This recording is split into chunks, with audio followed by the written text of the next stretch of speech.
Hello, and welcome back to Whiteberg City Builds. In this video, we'll be going through the construction of the mayor's massive townhouse. So sit back, relax and enjoy as I take you through a journey showing you how I built this. Located at the head of the market square, the mayor's house holds a dominating position in the town. Over the centuries, it's morphed from its original small townhouse to the size and stature it has today, with each mayor adding a new wing, section, garden ornament to the building itself. So first of all, I'm plotting out how I want the building to look. As you may see, it's actually sitting draped across the land. I haven't finished the terraforming of this bit just yet. The middle section is the original bit with, you can see, extra wings added onto the side. The blue wall is there to show the path we build around it later on.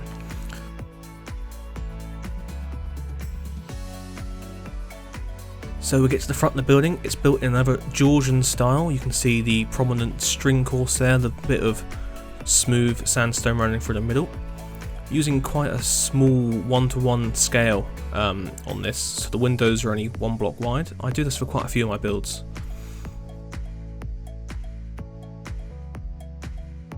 And yeah, the main sort of inspiration for this build was the fact that this huge lake was sitting behind the market square, and I didn't feel like it should be hidden behind large rows of townhouses. I felt it would be actually a great place for a mayor to be able to have his central sort of seat in the town, and a garden where he can socialise and have people over and you know, conduct events and that. So I went for the idea of building this huge mansion just sort of smack bang in the middle of town. You'll see as well the roads morph around the building itself because it's been here for such a long time.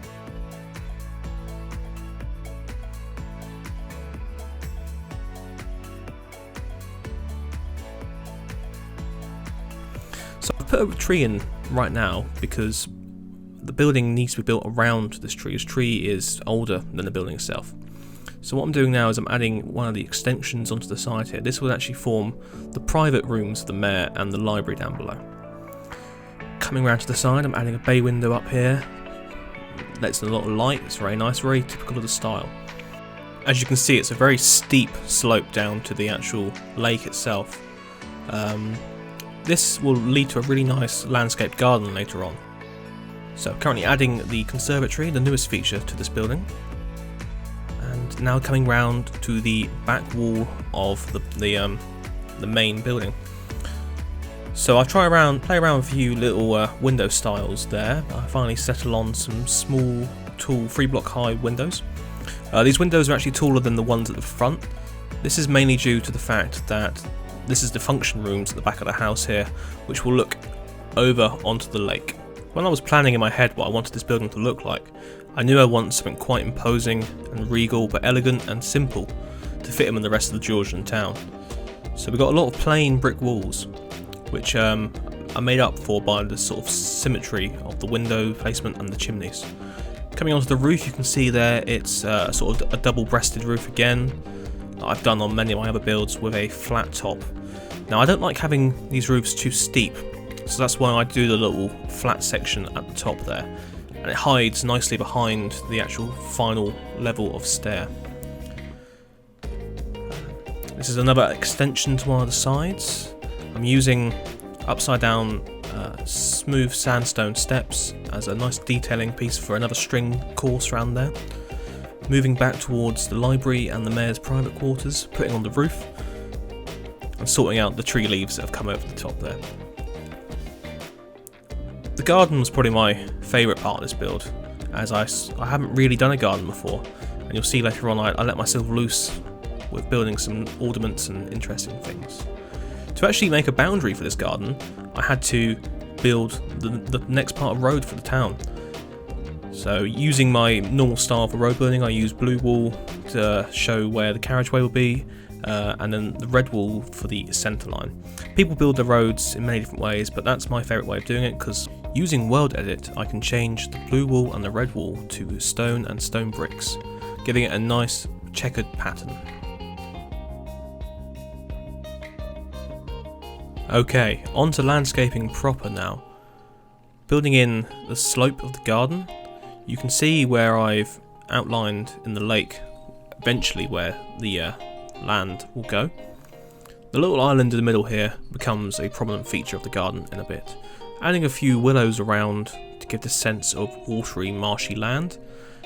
You can see that the slope itself is fairly steep, but due to the fact this building is big and imposing on the top, it really does give a nice view if you're down in that river.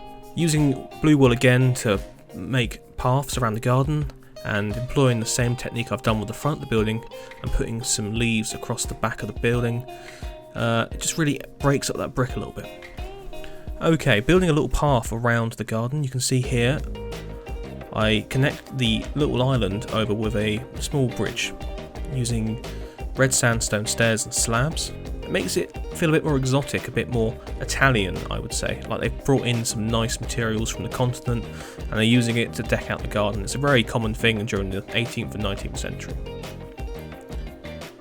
Coming round to the path, I feel like adding a flower bed in the centre would really top this off. I don't use flowers that much myself, but I tend to simulate all of that using just some leaves.